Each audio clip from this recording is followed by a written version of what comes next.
hiring your first employee. I mean, that's a huge milestone, right? It means you're really growing. But let's be real for a second, it's also absolutely terrifying.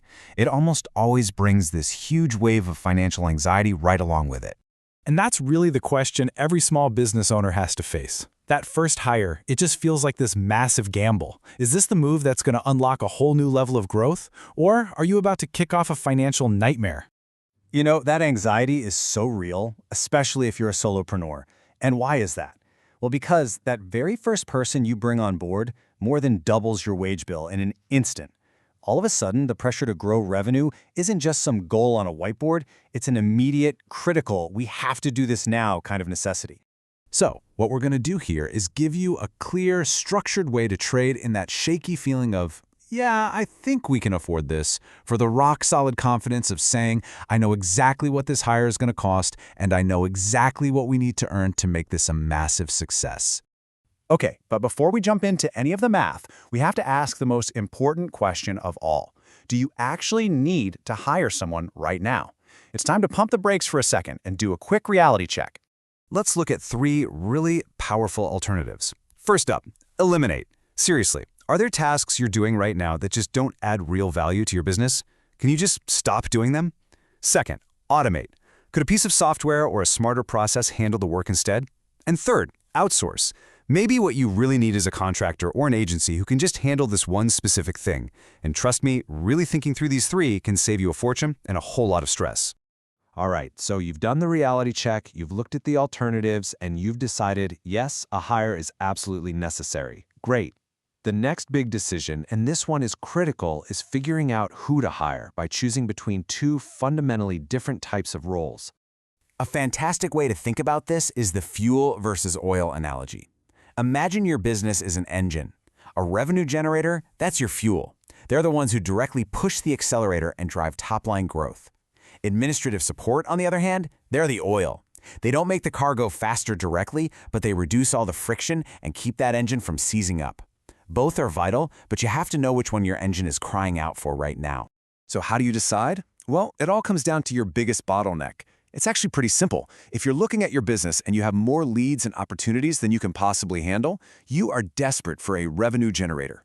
But if you're personally drowning in paperwork and admin tasks and you can't get to the important work of selling or creating, then you absolutely need administrative support to free you up.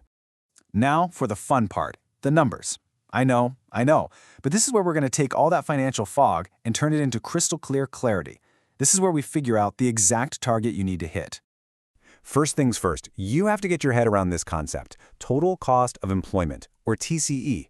This is the big one. It's not just the salary you see on the job ad. It is the salary plus everything else.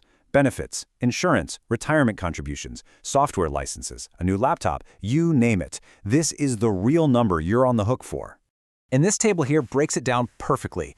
Look at this. A base salary of $65,000 pretty quickly turns into an $80,000 total annual cost once you start adding in all those other things. See how that number just keeps climbing? Forgetting these on-costs is hands down one of the biggest and most painful mistakes business owners make. But hold on, we're not done yet. There is another massive piece to this puzzle. Earning an extra 80 grand in revenue isn't enough to cover an 80 grand employee. No way.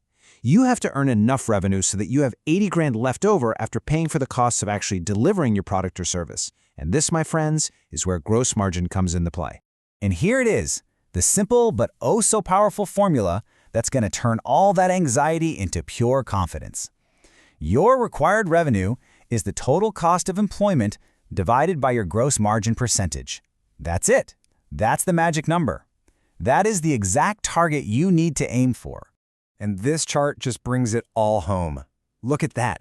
That $80,000 true cost with a pretty standard 65% gross margin means you actually need to generate over $123,000 in new revenue just to break even on this hire.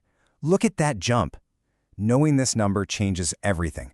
It's the key to hiring strategically instead of just crossing your fingers. Okay, so we have our target number. Now, how in the world do we actually hit it? Let's talk about some practical, real-world strategies to make sure your new hire isn't just a cost you survive, but a financial home run for the business.